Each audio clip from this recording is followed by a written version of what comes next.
Quick video on locking the Chatox door.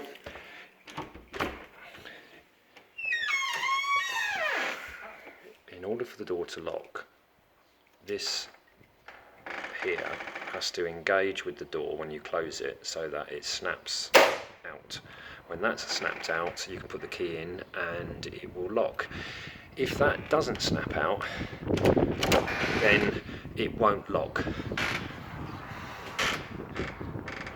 There is the adjuster, which has been pulled forward so that it does engage and will snap close. So if you have any issue, it will be this little jobby here, but it should be good as gold now.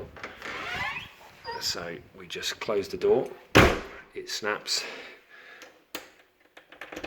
key in, half a turn, and you're locked.